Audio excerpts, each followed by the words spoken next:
Well, it seems like we're on a slightly different tracks based on what you took from it. What motivates you? Yeah, and I like the question. And I even asked my husband what he thought the answer was for what motivates me. But then I was also thinking about what motivates him, and it's like it is such a cool application to this question in so many contexts.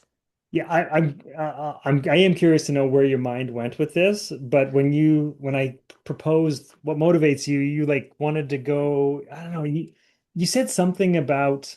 Oh, maybe you were just suggesting a different title for it. I'm like, nope, that doesn't work. Nope, that's wrong. It's wrong for me to start. Anyways, so what motivates you? So I'm going to share with you some stuff that's going on and the theme that's going on in my life. And then maybe you slash people watching you can figure out what it is that drives you to do stuff. So you asked me what's the topic this week, and I had no idea. And I just started sitting down. I was thinking about all the things that I'm doing right now. So like there's the pool deck that I'm working on and fixing up. There's the house deck that I've put in all the applications for and I'm waiting for results. I have the jobs around the house, the painting, the freshening up of gardens and the planting of shrubs and all the things, doing everything. I also have, sort of three jobs between the job that pays me well, and then the job that pays me a little, and then the other job that doesn't pay me a lot, but I get some enjoyment out of, right? So there's just a lot, and I'm doing a lot, and I asked myself, why am I doing all this stuff? Like, what's my driver? What makes me go? And what I most of it boils down to, not all of it, but a lot of it is fear. Fear is my Okay. motivator to do the things. So the decks, the fear of looking like an idiot, spending money, not having it, like that stuff is fear-based. Um, you're coming for a little visit, right? A short visit. A short little visit, just coming around the planet.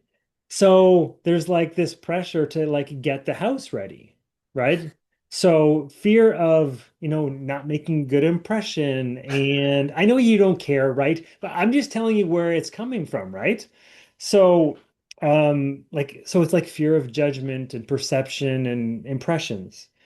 You Uh, know we're going to bring the judgment now, don't you? You yeah, know yeah, it's I going to know be full this. on. I know this. And then like the jobs that I have and that I do, a lot of it's out of fear of not having enough, right? So taking what you can get and doing what you can um and then maybe even staying in those jobs, right?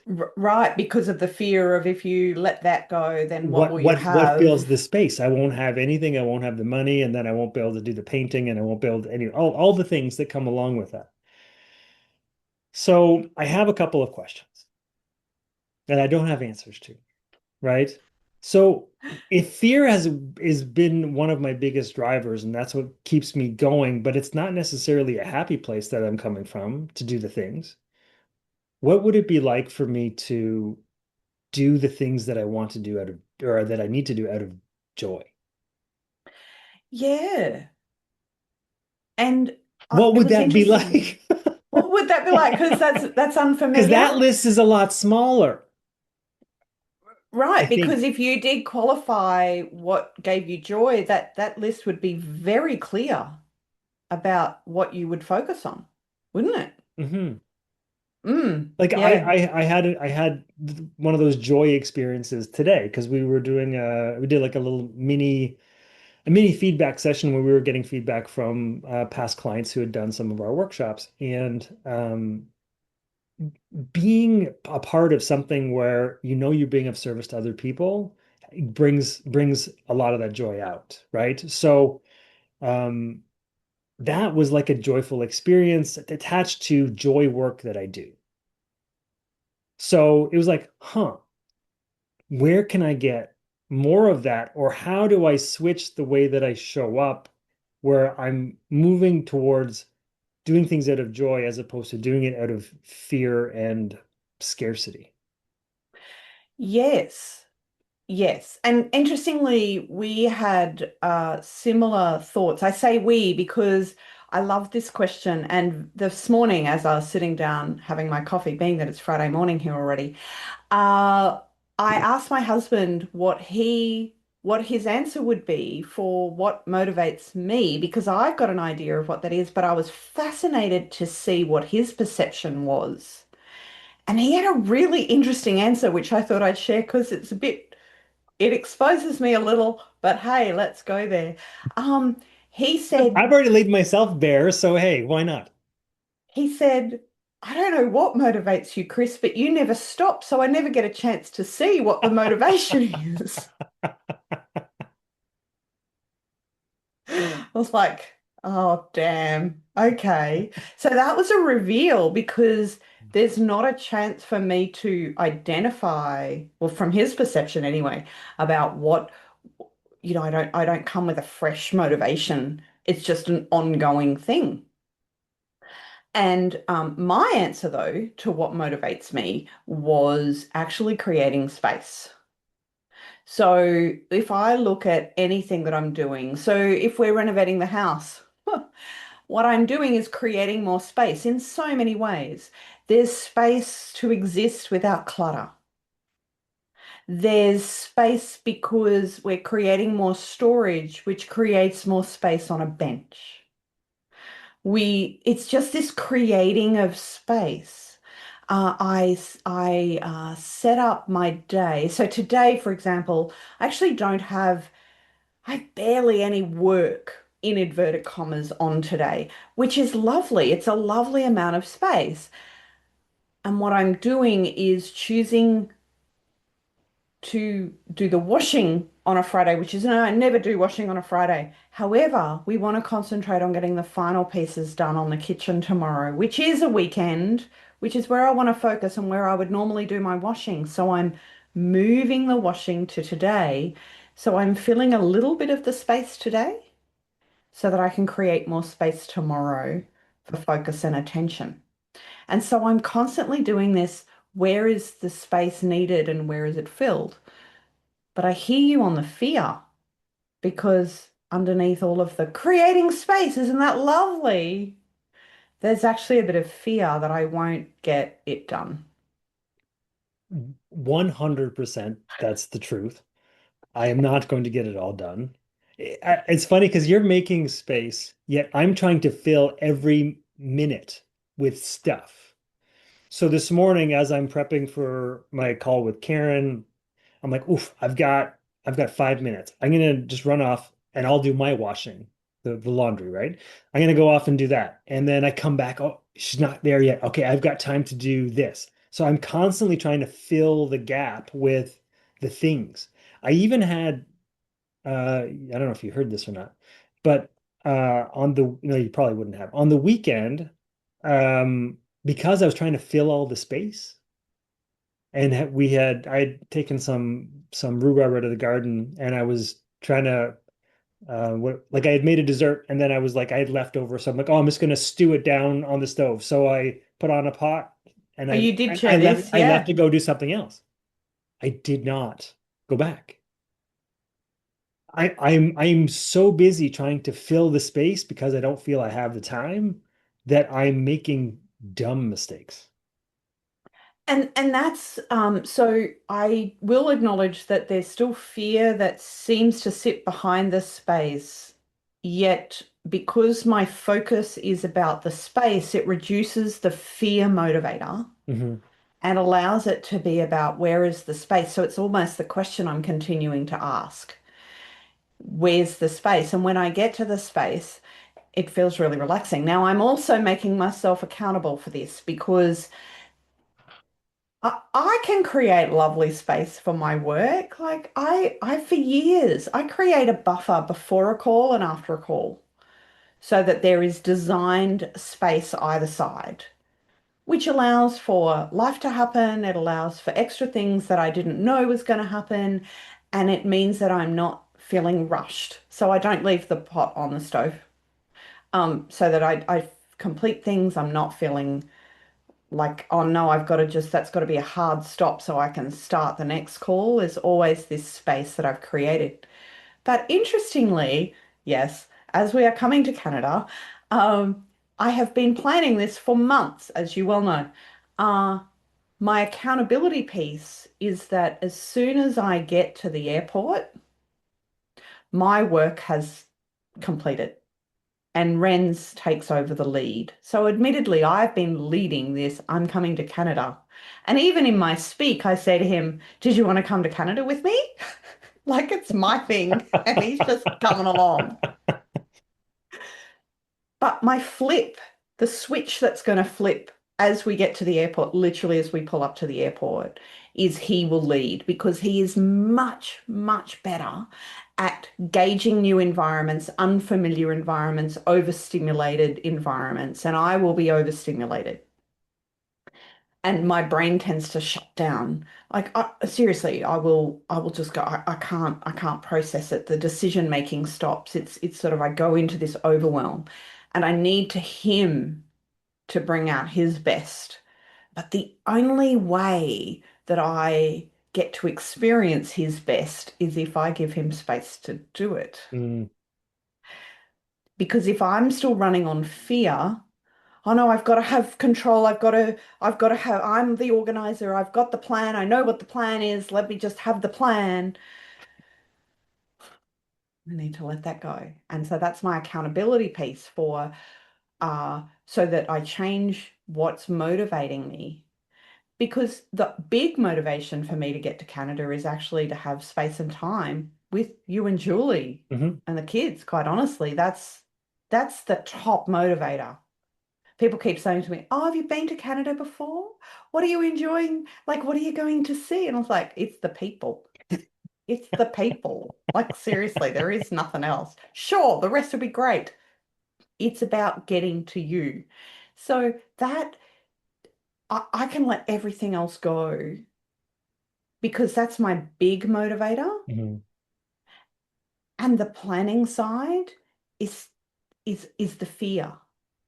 So that's my accountability piece because if I can let that go and let Renz hold that space moving forward through all of our weeks in Canada, and it's not just when we get to you guys, it's all the things. It's the Mhm.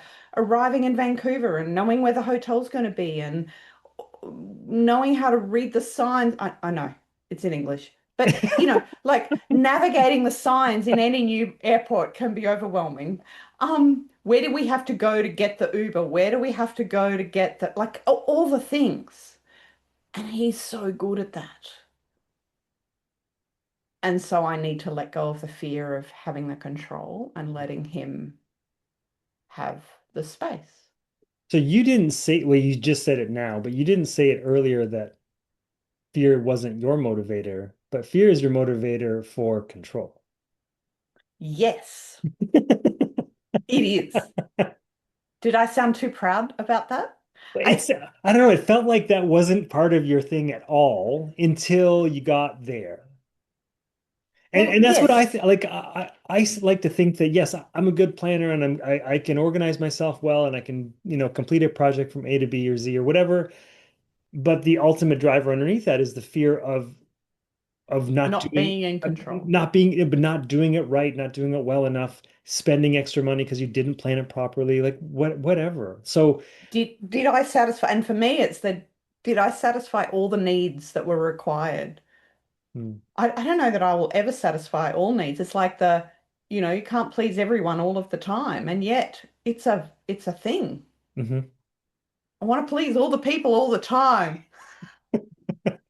There's an impossible task. I know it's silly, but the thing is to voice it and instead of like because a lot of this stuff is unconscious and we don't look at it or look towards it. But when we do these conversations, it forces me to look in at to why I do the thing, right? And that's why I do way more than I'd like. And I'd actually it bothers me to a point that I'm like, oh, I can't believe that's my driver.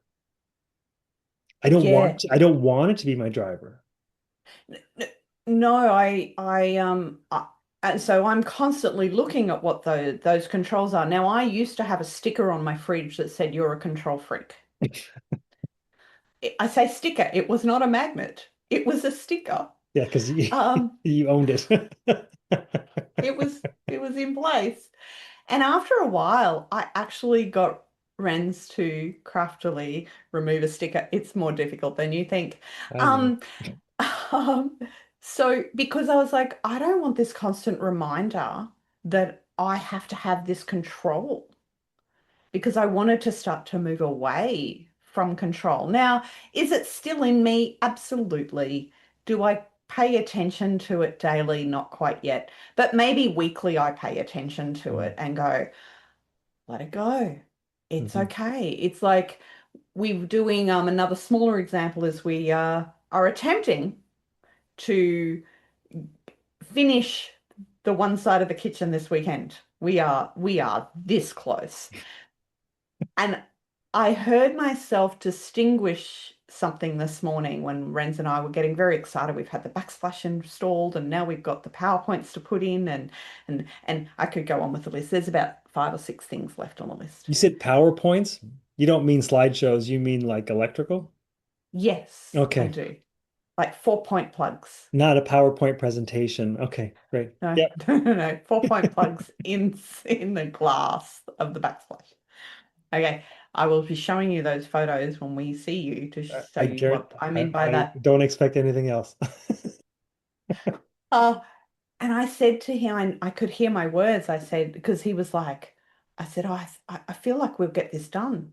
And he said, yeah, we can get this bit done. And I don't know how long it's going to take me to do this, but and he was going through it all. And I went, okay, we have to stop because you need to go to work.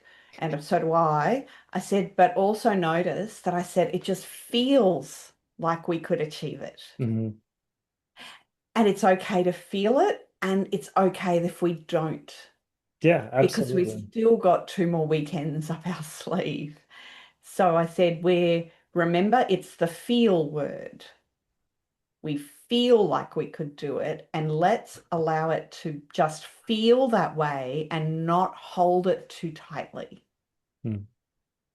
And again, for me, when I was then thinking about, like you said, we come up with these topics and it makes me drill down a little bit.